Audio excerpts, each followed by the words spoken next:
ሰላም ክቡራት ተኸታተልቲ እምበር ገስ ሎሚ ድማ ከም ትልሙድ ሓድሽ ሓበሬታ ናባኹም ገብዝሕ መፅእ ኣለኹም። እምበር ገስ ክቡራት ተኸታተልቲ እቲ ንሎሚ ናባኹም ከብሎ ቀሪበዮ ዘለኹ ሓበሬታ ድማ ኣዝዩ ብዝሕዝን መንገዲ ሓደ ሕማቕ ዜና ካብ ጀርመን ተሰሚዑ ይርከብ። እምበር ገስ ክቡራት ተኸታተልቲ እቲ ሕጂ ተሰሚዑ ዘሎ ሓበሬታ ድማ ኣዝዩ ጭካነ ብዝተመልኦ መንገዲ ሓንቲ ኣደ ነጓላ ቀቲላታ ዝብል ሓበሬታ እንዳወፀ እዩ ዝርከብ።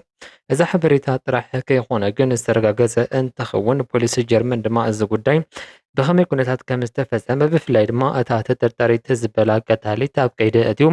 ዝረኽቦ ሓበሬታ ናብ ህዝቢ ዘርጊሕሎም። እምበር ገስ ክቡራት ተኸታተልቲ ሕጂ ድማ ካሊእ ሓደ ሓድሽ ሓበሬታ እንዳወፀ እንትኸውን ፖሊስ ሬሳ መርሚሩ ዕላው ዝገብሮ ውፅኢት ድማ ናባኹም ከብል እየ። እምበር ገስ ክቡራት ተኸታተልቲ እስካዕ መጨረሻ ሓቢርኩም ንክትፀንሑ እናዓደምኩ ሰብስክራይብ ዘይገበርኩም ተከታተሉና ድማ ሰብስክራይብ ምግባር ቤተሰብ ኮኑ ሓደሽቲ ሓበሬታ ክበፅሐኩም ድማ ሰብስክራይብ ግበሩ እንዳበልኩ ከሳግረኩም። عمي منير دحين سنير رهيب حزين نيرو شيعو تسدي نيرو عاد تمرسو لما لا يقرأ عمي እምበር ገስ ክቡራት ተኸታተልቲ ቅድሚ ሕጂ ብርክት ዝበሉ ሕማቓት ነገራት ብርክት ዝበሉ ገበናት እንዳሰማዕናና መፂና ኢና።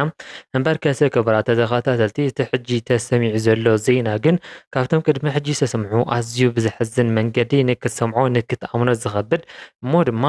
ወላዲ ንውላዱ ዝቆትለሉ ዘመን ኢና በፂሕና ዘለና ማለት እዩ። እምበር ገስ ክቡራት ተኸታተልቲ ቅድሚ ሕጂ ዝተፈላለዩ ብፍላይ ድማ ኣብ መንጎ ውላድን ወለድን ዘጋጥሙ ነገራት ንዕዘብ ኢና። እቲ ዝገደደ ወይ ድማ እቲ ዝኸፍአ ዝበሃል ነገር ገበን ዘጋጥም ድማ ናይ ጠልመት ወዲ ጥልመት እዩ። ቅድሚ ሕጂ ተዘክሩ ኢኹም ሓንቲ ኣብ ዓዲ ዓረብ ዝነበረት ንልዕሊ 15 ዓመት ዝሰራሓቶ ገንዘብ ንወለዳ ሰዲዳ ገዛ ገዚኣ ሂወታ ክትነብር ኣብ ትፍትነሉ ዝነበረት እዋን ብወላድታ ዲኣ መጥለምቲ ገጢምዋ ተባሂሉ መነጋገር ዛዕባ ኮይኖም ብዙሕ ሰብ እውን እንዳሓዘነ ፀኒሑ እንዳሓዘነ እውን ነይሩ ማለት እዩ። ይኹን እምበር እቲ ናይ ሕጂ ተሰሚዑ ዘሎ ገበን ግን ኣዝዩ ከቢድ እሞ ድማ ብወለዲ ንውላዳ ጨኪና ኣደ ዝቃተለትሉ እዩ ማለት እዩ። እምበር ገስ ክቡራት ተኸታተልቲ እዚ ተግባር እዚ ድማ ብዙሓት ሰባት ድሕሪ ምዝንዖም ከመይ ዓይነት ኣደ ኢኻ ኣዶኸ ክንዲዚ ትጭክን ድያ እሞ ድማ ጨኪና ተጨከነት ንውላድኻ ክንዲዚ ጭከን ድዩ ዝበሉ ሰባት እውን ርእቶታት እንዳሃብዮም ዝርከቡ ማለት እዩ። ክቡራት ተኸታተልቲ እምበር ገስ ክቡራት ተኸታተልቲ እዚ ጉዳይ ድማ ዘጋጠመ ኣብ ጀርመን እንትኸውን ሓንቲ ጓል 44 ዓመት ኣዶ ንህፃን ጓል 2 ዓመት እያ ቀቲላታ። እምበር ገስ ክቡራት ተኸታተልቲ ቅድሚ ናብቲ ቀትለት ምባለይ ድማ እቲ ምክንያት መቕተልያ ከም ሓሳብ ኮይኑ እንዳቀረበ ዝርከብ ጓላ እያ እታ ተቐቲላ ዘላ። ቅድሚ ሕጂ እዛ ጓላ ማለት እዩ ንጓላ ነታ ጓልጓላ ቀቲላታ ዘላ ግን ድማ ነታ ጓላ ማለት እዩ ምስ ካሊእ ወዲ ንክትምርዖ ቤተሰብ ይኹን ምስ ሰባያት ተረዳድዮም ምስ ካሊእ ወዲ ንክትምርዓው ፈቲኖም ነይሮም። ይኹን እምበር ከሰምረሎም ኣይከኣልን እቲ ናቶም ድሌት ማለት እዩ። እቲ ኣብ መንጎ ጓላን ኣደን ዝነበረ ግርጭት ድማ እንዳሰፍሐ ድሕሪ ምኻድ መጨረሽታዊ ከይተመርዓወት ብዘይ ናይ ወለዳ ፍቓድ ካብ ካሊእ ወዲ ወሊዳ ማለት እዩ። ካብ ካሊእ ወዲ ወሊዳ ከየብቅዐት ግን እቲ ዝነበረ ኣብ መንጎ ክልቲኦም ኣብ መንጎ ኣደን ጓልን ዝነበረ ርክብ ኣዝዩ ናብ ባእሲ ዝተመልኦ ወይ ድማ ጥብቕ ዝበለ ርክብ ስለ ዘይነበረ ኩሉ ግዜ ይቋየቃ ኩሉ ግዜ ይባእሳ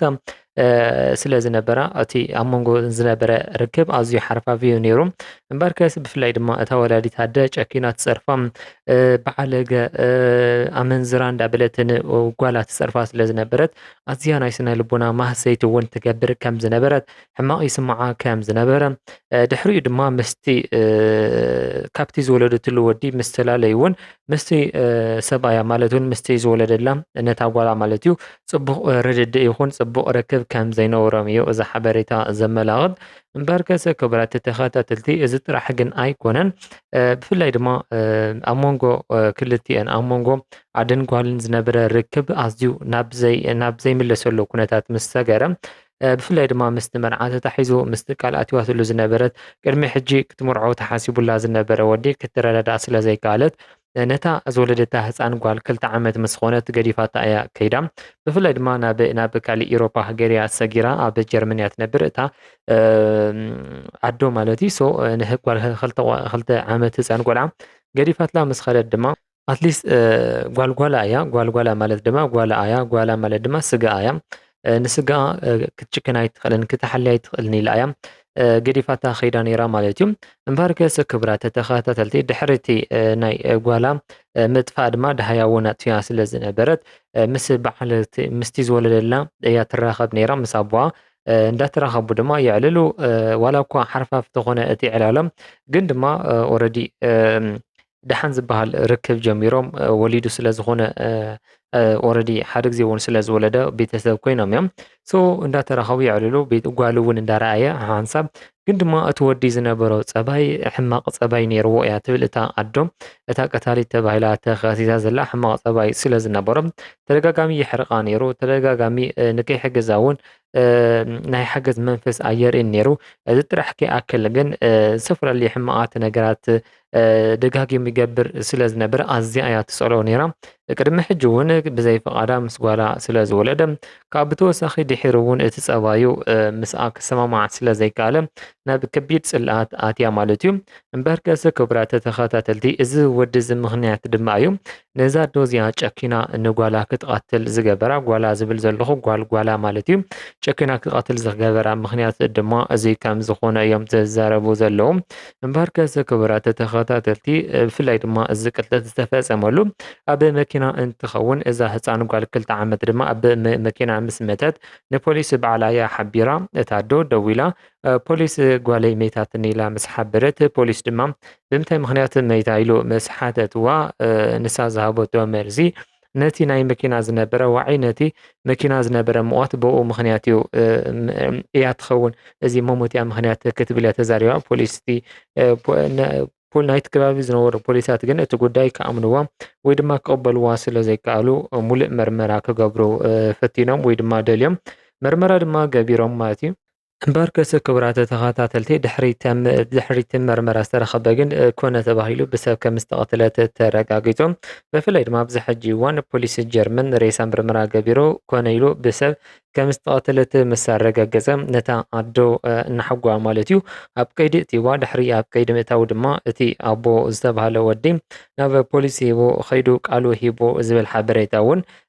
እንዳተነገረ እዩ ዘሎ ማለት እዩ ኣብ ፖሊስ ከይዱ ዝሃቦ ቃል ድማ እንታይ እዩ ዝብል እስካብ ሕጂ ገና እዩ ኣይተሰምዐን ዘሎ ብሕጂ እንታይ ኢሉ ድማ ፖሊስ ጀርመን ባዕሉ እውን ብዝተፈላለየ መልክዓቱ ኣብ ዝተፈላለዩ እዋናት መግለፂታት እንዳሃበ ስለ ዝርከብ መግለፂ ክህበሉ ይኸውን እዩ ንዑ ድማ ተኸታቲለ ናባኹም ከብል እየ ማለት እዩ እምበር ከስ ካብዚ ይምሓረና እዩ ዘብለካ እንታይ ዓይነት ዘመን ኢና በፂሕናዮ ዘለና